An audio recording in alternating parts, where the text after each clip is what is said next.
divert our mind from this busy city, its traffic, noise and pollution, and imagine ourselves walking through the Himalayan mountain ranges with towering ice-capped mountains everywhere we see, and the sun is rising right in front of us between the two.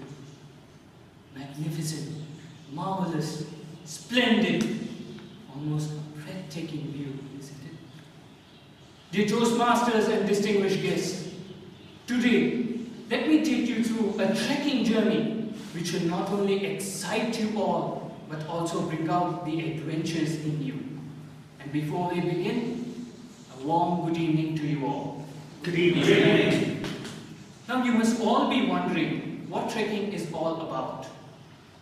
Well, a dictionary defines a trek as a long, difficult walk a person makes to reach a particular place. But believe me, ladies and gentlemen, a real trekking experience is far more exciting and enthralling than what this definition tells you about. You can go for various treks around the world. You can trek in the mountain ranges of the Himalayas, the Alps in Europe, or the Andes in South America. Or simply, you can walk through the silent woods of Tekadi, Amazon forest, or Congo forest in Africa. You can also trek to visit different pilgrimages and shrines like Tirupati, Mount Kailash Manas Sarovar, or Kedarnath, or Hemkund Sahib near Govind Ghat. Now that we all are familiar with trekking and its types, let us see how we prepare ourselves for a trek if we plan to go for one. First and foremost, we must select an appropriate trekking location which suits us the best. This comes by experience. That is, when we go for a trek for the first time, we must select an easy trek, like a trek in the Western Ghats or in the Eastern Ghats. And then, with experience, we can raise the bar of difficulty. For example, when I went to Kedarnath trek, I was first of all discouraged as it was a difficult trek, but I had made up my mind to trek this mountain at any cost.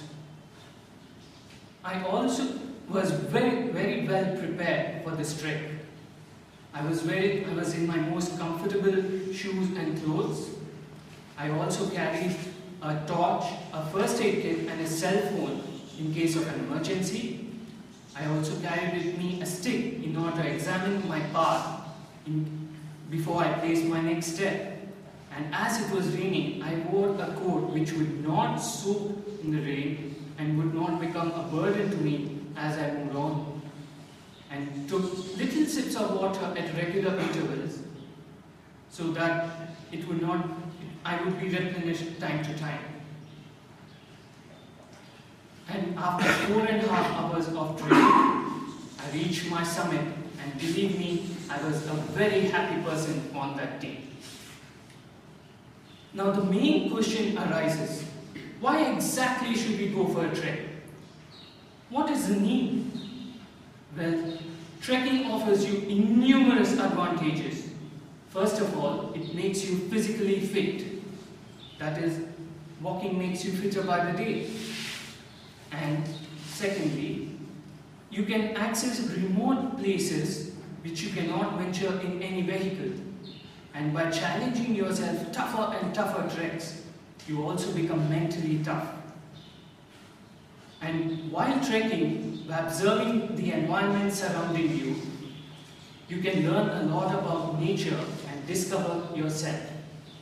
So friends, if you haven't tried trekking before, it's time to pull up your socks, tighten your laces, pick up your backpack, and get ready for the most enthralling experiences of your life.